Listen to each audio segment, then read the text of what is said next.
Kendall, Vera, hey, congratulations on your documentary, Sleepless Unrest here. Thank Thank you. you. Thanks for having us. Hey, not a problem, not a problem. Seen a bunch of these shows, so I know how these type of filming actually works. So tell us, how did this come to fruition for you?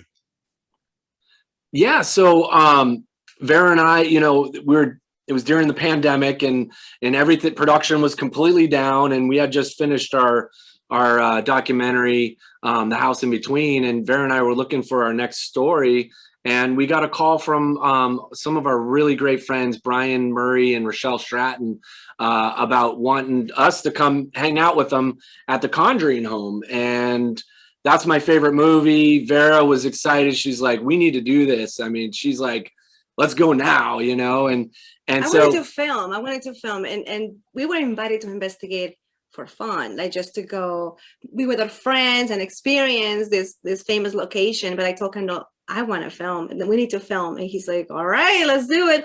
But we need to ask permission. We need to ask permission. Because we didn't know. And so we talked to the homeowners, and they were super welcoming. They right away say yes. How long do you want to stay? And then we're like, can we move in with you? Yeah. Sure. So yeah, that's kind of how it all happened. Yeah. And we jumped in the car with cameras and started filming right away. Now, of course, a lot of people are familiar with the Conjuring movie, but what is the actual story of the Conjuring house? Ooh. Yeah, so it's very historic. It was built in the 1700s. 1680. They started building in 1680. It's like about 300 years old. Yeah, so and it's been through several owners, of course. And the land was very, very. There was a bloody war on the land, the King Philip's War.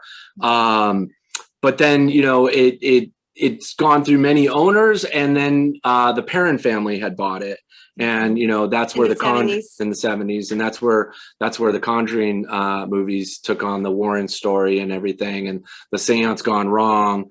But yeah, through the years, there was another owner after that, and then the Heinzens, it came up for sale, and then Jennifer and Corey Heinzen bought the house and wanted to open it up for paranormal investigations and have people experience the house. So the most recent owners, and they've owned it only for 2 years. Yeah, 2 years. 2 years. Yeah. And they decided, they are paranormal investigators themselves. So they decided to open up for public because they started experiencing things immediately after moving in. And they thought it was only fair to open up their house for paranormal research. And then this is how it came about. This is how we ended up in the house filming. I guess anyone and everyone could be a paranormal investigator now these days, right?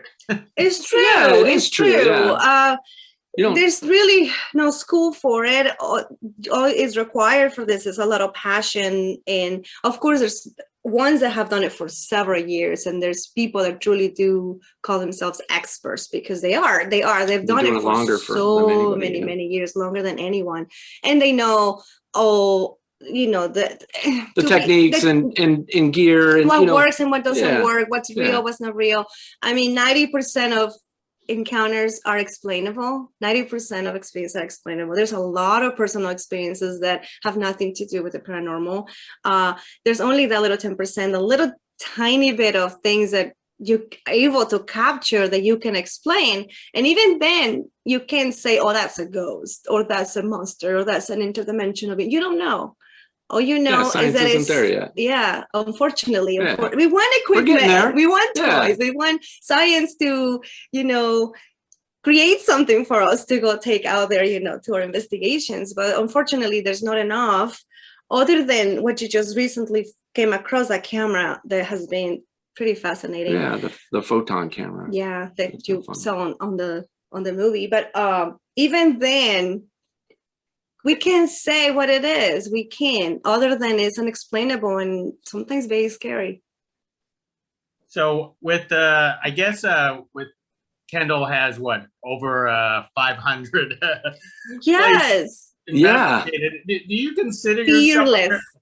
paranormal expert, or you still basically considered like one of the rest of us? I live right in between there because my knowledge comes from a lot of the people that have followed through the years. I started on Ghost Hunters season 2, so I learned from Jay, Steve, Tango. So I have the knowledge.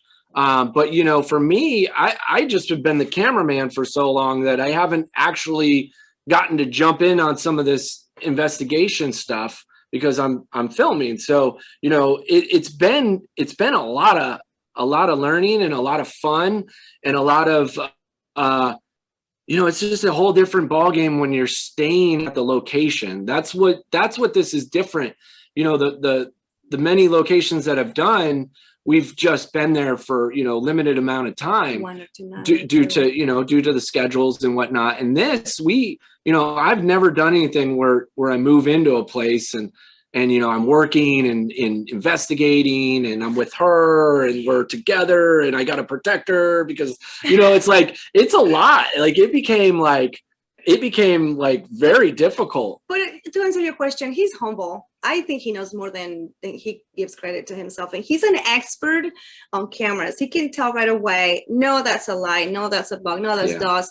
He knows light. He knows camera work. He can tell you right away. You can debunk probably 90% of videos. People send them videos all the time. Yeah. And he's like, no, I'm sorry. It's not a ghost. It's a piece of dust or this or that or a lens flare. And, that's why I think he knows more than what he gives himself credit to, really. Like he brings a lot to the field.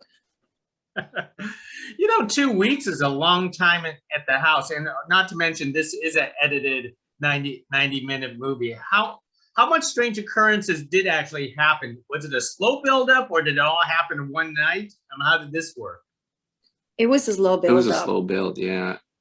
It was pretty much how you watched it. Yeah. The first night, we sat down with the homeowner, and we had an experience which we didn't find till Vera reviewed the evidence. So we didn't really know that we had experienced anything yet. But right away, we started looking around the house and you started hearing noises, and it was a slow build. But I think that's what the house is doing. It's kind of judging you. It's seeing what you're all about. It's just interesting that it kind of started coming around a little more towards the end. It was very well, it was interesting because we will have our paranormal investigation. We'll be all ready and fresh and full of energy and ready for anything to jump out of the corner and to capture it. And then nothing really will happen. Maybe a little voice or a noise, and then we're like, oh, nothing happened. Put our cameras down, get distracted, and then boom, something will happen. And we're like, oh, get the camera, hurry up. and it was really unpredictable. And it will happen whenever it wanted to happen, especially when we were sleeping, when we were trying to sleep. Yeah. And that's how we named the film this, because we thought we were going to be able to sleep in that place. I thought we were going to be able to go to sleep. We'd investigate till 4 a.m., sometimes 5, 6 o'clock in the morning. And then I thought we were going to be able to go to sleep from that time to whatever, noon or something. But the house, it just had other plans for us. It was just we could call it the house, whatever it was. Yeah, whatever it was. I'm a little skeptical, so I don't know what to call it. But I do have to say, whatever was there seemed to be intelligent. It was interacting. It was responding. Towards the end, the more and more and more that you keep doing it. Corey said it best. Be careful what you ask for. It will get your attention. Eventually. And we asked for it. We did. We asked for it. We went in wanting the experience. So, like I said, at first it was really mellow, and we're like, oh, maybe this is just, dramatized, and it's really not that scary. But oh boy, if we ask for it, yeah. When you go into a place like this, are you technically a believer first or a skeptic first? It's a very good question. Yeah. I don't know about you. I'm skeptic. I like to analyze the situation and look at the history and I do my own kind of study, my own personal. Yeah, I go I kinda around and like I look around. at the house and I just, I look for things and It's very make sure important. nobody's pulling a fraud on Yeah. us. And, we'll do like our walkthrough and stuff and just, interviewing people before we get there. There's a process, but, I think that's important because you never want to put yourself in any kind of situation. I don't ever want to provide misinformation. I never Yeah. want to tell the public, oh yeah, this place has this and that, or it goes for the 1800s. Like if I don't have any evidence. That's our whole thing is we want to document Yeah. to show people, hopefully show scientists or, experts outside of the paranormal. Hey, what do you think of this? This is a really good piece of evidence. And that's kind of, Tell me I'm wrong. Yeah. Tell me that, this is completely explainable, I want to know, like, it will be great. When you investigate these places, do you find most of them to be hoaxes, or do you actually find most of them to be haunted?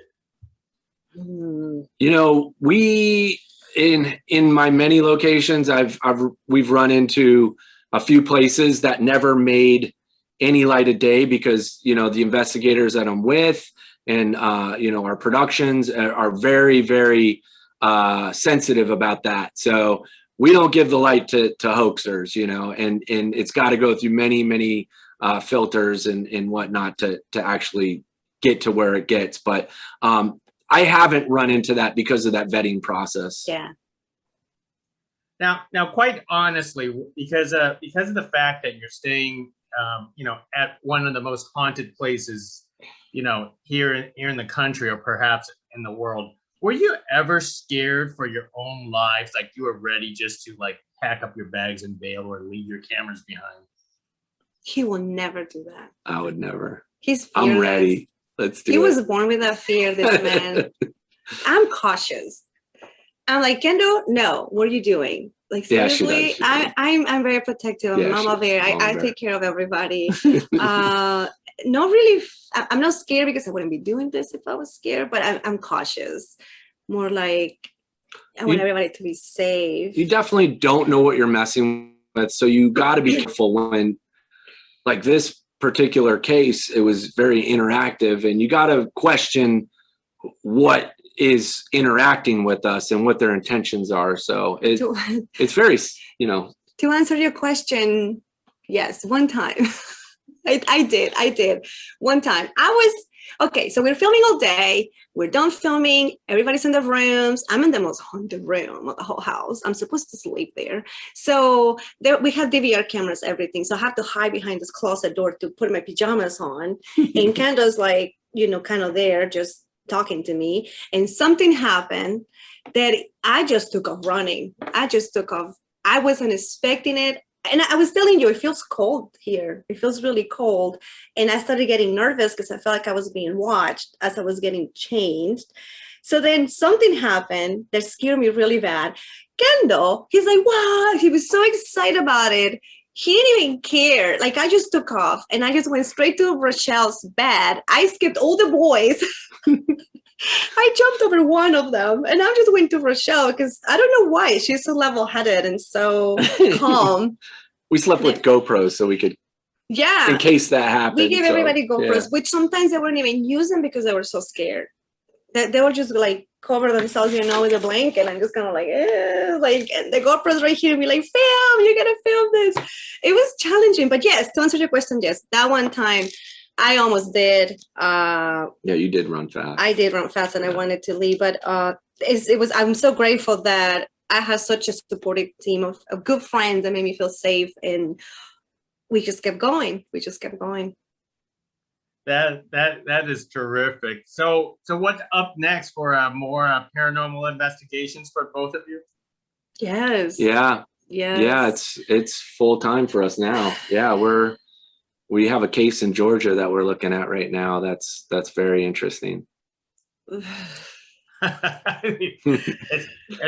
already sounds scary, but my personal, I've only been to 2 haunted places myself, and it was the Linda Vista Hospital that got torn down in East LA. Okay. Yeah. And I actually was there for a few hours videotaping the only one strange occurrence. One of these automatic doors closed by itself and it was broken. So we don't know. We don't know. It just left us in the dark. Yeah. And the other one Yeah. was up the street from my place. There's a place used to be called Wolf Manor, which was an insane asylum, and that got torn down. Okay. And so, but that I don't think that was haunted because it was a security guard. I was in there with my business partner. We heard footsteps, but it was a security guard that was actually walking. Gotcha. Well, I'm glad you caught that because Yeah. you know then Good job. Yeah, that's part of it. We were going to buy the property to tear it down to put a hotel, but he's very spiritual and he doesn't want to buy haunted places. Oh. Wow. Well, if he ever does, we're available to investigate any haunted location. But it is always these type of stories that you could always tell and so on. But I'm glad you two actually did this and answered a lot of questions about the Conjuring house. But one more thing before I let you go is was there ever actual deaths on the property itself? I mean, that's one of the things that people always wonder, because when we hear of haunted places, we always think someone actually died. But a lot of my experiences about haunted places that no one actually died in these places, and the haunts come from somewhere else, or the people themselves are haunted. Yeah, that's a very good point. Yeah, we in our research we didn't find any deaths that happened on the property. Now, other than the historically speaking, in the land. But the land, there was that bloody war of the King Philip's War on the land, and but who knows where this energy comes from? That's the question. That's the question. And I don't think it has to be always a death on a property or whatever. And you're right about people bringing that kind of energy with them. I feel that's a possibility too. That's a classic poltergeist situation. But yeah, I mean, Not for always us, a poltergeist, but for us, I mean, we don't know what's going on there. We just know we captured. That's what we know. Well, as long as you don't bring it home, I guess that is the main thing. Not trying to spoil anything, but yeah. Yeah. Well, anyways, Absolutely. Kendall, Vera, hey, it's a pleasure speaking with you two about the Sleepless Unrest. It's a very captivating documentary, that unfolded just like a movie, and that's what you guys wanted. Yeah. Thank you. Thank you so much. Thank you so much. Thank you for having us. Appreciate it. Yeah. Hey, thank you. Appreciate it. Next time.